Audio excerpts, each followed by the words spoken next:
अजीज तलबा, हम 11वीं जमात के हमारा जो सबक नंबर 1 है पैमाइश और इकाइयाँ, इस सबक के अगले वीडियो में नई चीज लेकर आए हैं। इससे पहले मैं कुछ यादा कर लेता हूँ जो चीज से पहले की वीडियोस में हम जो चीजें सीखे हैं वो है इकाइयों के निज़ाम। हमने देखा था इकाइयों के 3 निज़ाम हैं और चौथा निज़ाम SI यूनिट है। इस तरीके से टोटल 4 निज़ाम है, MKS निज़ाम, CGS निज़ाम, FPS निज़ाम और SI निज़ाम। उसके बाद बुनियादी तबई मिकदार देखा था हमने। ऐसी तबई मिकदार है जिनकी पैमाइश का इन्हिसार दूसरी मिकदारों पर ना हो, जो अज़खुद हो, जिनको किसी से हासिल नहीं किया जा सकता है। उनकी मिकदारें 7 है।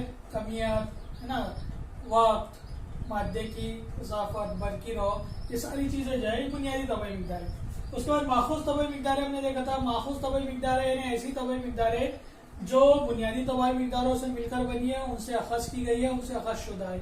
इनकी मिकदारें कुछ फिक्स नहीं रहती है, लेकिन इनके अंदर जो शमूलियत रहती है, जो मिक्सचर रहता है, वो बुनियादी तबाई मिकदारों से मिलकर बनी रहती है। उसके बाद हमने इजाफी तबाई मिकदार है, सप्लीमेंट्री यूनिट देखा था। 2 इजाफी मिकदार है जिसमें ठोस जाविया हमने देखा था। अगर कोई जिस्म है, फुटबॉल की मैंने मिसाल बताया था कि उसका इकाई रकबा उसकी मुस्तवी सतह से उसके मरकज तक के जो बीच में जाविया बनता है उसको ठोस जाविया कहते हैं, सॉलिड एंगल। उसके बाद मुस्तवी जाविया देखा था हमने। इस तरीके से हमने ये 6 टॉपिक इस चैप्टर के अंदर अभी तक अखज़ किए। हमारा नेक्स्ट टॉपिक है पैमाइशी इकाइयों को लिखने के रिवाज। जब हम पैमाइशी मसावतें लिखते हैं, जैसे मीटर फी सेकंड जो है ये रफ्तार की इकाई है, मीटर फी सेकंड स्क्वायर जो है ये इसरा की मिसाल है, इसरा की इकाई है ना। इस तरीके से न्यूटन पर मीटर है ना। इस तरीके से अलग अलग जो इकाइयां है उसको लिखने के लिए एक स्पेसिफिक पर्टिकुलर रूल है, कुछ रिवाज है, उसको हमको फुलफिल करना है। तो वो क्या है वो हम यहाँ एक एक मिसाल करके देखेंगे। पैमाइशी मसावतों को लिखने के रिवाज है। सबसे पहला उसूल है कि पैमाइशी मसावतों को लिखते वक्त उसका जो सिंबल है, उसकी जो अलामत है, अलामत के जरिए उसको लिखा जाना चाहिए। अलामत यानी समझ लीजिए कमियत है। समझ लीजिए मैं किसी दुकान पर गया, मैंने 10 किलो गेहूं खरीदा, तो 10 मैं लिखूंगा, लेकिन ये 10 की इकाई लिखने के लिए मुझे उसकी अलामत लिखने की रहेगी किलोग्राम। किलोग्राम जो है कमियत की इकाई है। मैंने कोई काम किया, 30 न्यूटन का, 30 जूल का कोई काम किया गया, वर्क किया गया, तो मैं ये 30 लिखूंगा और जे लिखूंगा जूल। ये क्या हुआ, अलामत को, उस अलामत के जरिए उस इकाई को जाहिर किया गया है। तो कभी भी किसी भी इकाई को जाहिर करना है तो उसकी अलामत यहाँ हमको लिखनी रहेगी। दूसरा उसूल है कि इकाइयां लिखते वक्त हमें उसका शॉर्ट फॉर्म नहीं लिखना है। मिसाल के तौर पर मैंने एक न्यूटन कुव्वत लगाया, तो न्यूटन को कंप्लीट फुल फॉर्म में लिखना नहीं है, सिर्फ उसका पहला अल्फाबेट लिखेंगे 1 न्यूटन। ठीक है, चाहे वो साइंटिस्ट के नाम से शुरू होता हो, तो हमको मालूम है किसी भी नाम की इब्तिदा जो है हम वो कैपिटल लेटर से करते हैं। तो अगर वो हमको मुकम्मल लिखना है तो हमको लिखना रहेगा 1 न्यूटन। ठीक है, ये अगर उसको शॉर्ट फॉर्म में लिखना है तो उसको हम लिखेंगे 1 न्यूटन, सिर्फ उसकी अलामत लिखेंगे। इसी तरीके से काम की इकाई जो है, मैंने कोई काम किया, समझ लीजिए 50 जूल का काम हुआ, तो यहाँ सिर्फ हमको जे लिखना है कैपिटल। ठीक है, इसको हम इस तरीके से नहीं लिखेंगे 5 जूल, इस तरीके से नहीं लिखना है, पूरा अल्फाबेट नहीं लिखना है, सिर्फ उसकी अलामत लिखनी है, वो भी कैपिटल। तीसरा उसूल है इकाइयों को लिखते वक्त जो जमा की सूरत में नहीं लिखना है। मिसाल के तौर पर मैंने 10 किलो गेहूं खरीदा, तो 10 केजीज नहीं लिखना है। या कोई काम कुव्वत लगाई गई, समझ लीजिए किसी दीवार के ऊपर 50 न्यूटन की कुव्वत लगाई गई, तो आप उसको न्यूटन्स ऐसा लिख रहे हैं या न्यूटन्स ऐसा लिख रहे हैं, ये गलत तरीका है। कभी भी इकाइयों को लिखते वक्त उसको जमा की सूरत में नहीं लिखना है, सिंगल फॉर्म में लिखना है। समझ लीजिए 50 न्यूटन, ये सही तरीका है, ये गलत तरीका है। ठीक है, ये उसका उसूल है। उसी तरीके से मुझे 50 को लिखते वक्त यहाँ मैं 50 एक से ज्यादा है, तो ऐसा नहीं करूंगा कि न्यूटन्स करके लिखूंगा, ये भी गलत तरीका है। इसको सिर्फ कैपिटल अल्फाबेट से लिखेंगे। अगर इसको कंप्लीट लिखना है आपको, तो आप इसको 50 न्यूटन इस तरीके से लिखेंगे। चाहे वो अल्फाबेट किसी साइंटिस्ट का नाम क्यों ना हो, नाम होने के बाद भी अगर उसको हम फुल फॉर्म में लिख रहे हैं तो उसको पूरा कंप्लीट लिखेंगे, लेकिन स्मॉल वर्ड से। उसके बाद चौथा उसूल है इकाइयों को लिखने का। समझ लीजिए रफ्तार, रफ्तार की इकाई हमारे पास मीटर या इसरा, इसरा की है मीटर पर सेकंड कुव्वत 2। तो इसको सिर्फ एक तनासुब की सूरत में लिखेंगे। ये न्यूमरेटर में मीटर है और डिनोमिनेटर में सेकंड है, लेकिन कुव्वत नुमा की सूरत में। ये सही तरीका है। अगर इसकी इकाई को इस तरीके से लिख रहे हैं मीटर पर सेकंड, तो यह गलत तरीका। दो डिवीजन या दो तनासुब किसी भी इकाई को लिखते वक्त नहीं चाहिए, उसको सिर्फ एक तनासुब से लिखा जाता है। या इसको लिखने का दूसरा तरीका है मीटर डॉट सेकंड इनवर्स कुव्वत 2। ये भी सही तरीका है अगर इस तरह के मैं इकाई लिख रहा हूँ। अगर रफ्तार की इकाई लिख रहा हूँ तो मीटर फी सेकंड, यहाँ पर सिर्फ एक ही तनासुब है। इसी तरीके से अगर कोई तभी मिकदार लिख रहे हैं और उसमें आश्चर्य को हमको मूव करना है, समझ लीजिए 1 मिलीमीटर, तो अगर इसको मीटर की सूरत में लिखना है तो 1 जरा। अब इसका जो भी कन्वर्शन फैक्टर है वो 10 की कुव्वत नुमा की सूरत में लिखेंगे, नफी के 3 इस तरीके से।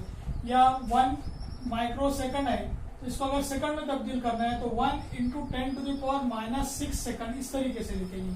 ठीक है, यानी किसी भी तबई मिकदार को अगर इकाइयां तब्दील करना है, कम मिलीमीटर पैमाइश की कम इकाई है, उसको अगर मीटर में कन्वर्ट करना है तो जो भी कन्वर्शन फैक्टर रहेगा उसका जो भी ज़र्ब की सूरत में लिखेंगे और 10 की कुव्वत नुमा की सूरत में लिखेंगे।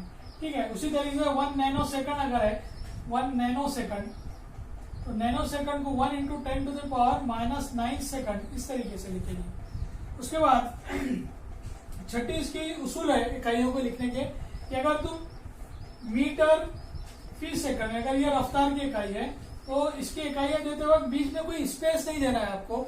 आप अगर ऐसा मीटर लिख रहे हैं फिर स्पेस दे रहे हैं फिर सेकंड दे रहे हैं तो ये तरीका जो है लिखने का गलत है। किसी भी इकाई को लिखते वक्त उसके दरमियान हमको स्पेस या खाली जगह नहीं देना है। उसके बाद सातवां लिखने का उसूल ये है कि इकाइयां जब लिखेंगे आप तो इकाइयों के लिखते वक्त लास्ट में आपको फुल फॉर्म या डॉट नहीं लगाना है, फुल स्टॉप नहीं लगाना है। जैसा मेरे पास कमियत है 10 किलोग्राम, 10 किलोग्राम को मैं यहाँ डॉट नहीं लगाऊंगा, 10 किलोग्राम लिखकर छोड़ दूंगा इस तरीके से। यहाँ पर इसको फुल स्टॉप नहीं लगाना, यह गलत तरीका है और ये सही तरीका है। इस तरीके से अलग अलग उसूल है इकाइयों को लिखने के, जिसकी मदद से हम पैमाइशी की इकाइयों को जो सही यूनिट दे सकते हैं। हमारा अगला टॉपिक है पैमाइशी मसावात। इसको डायमेंशंस एंड डायमेंशनल एनालिसिस कहते हैं। डायमेंशन यानी किसी भी चीज को परखना अलग अलग कसौटियां लगा के।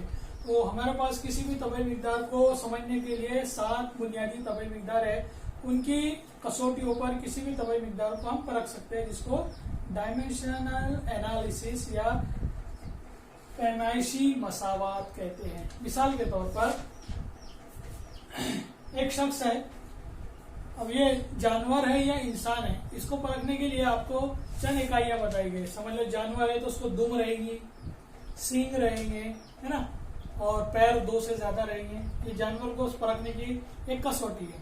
उसी तरीके इंसान को परखेंगे आप तो इंसान में दुम नहीं रहेंगी, है ना, पैर की तादाद उसकी 2 रहेंगी, है ना, सींग उसको नहीं रहेंगे।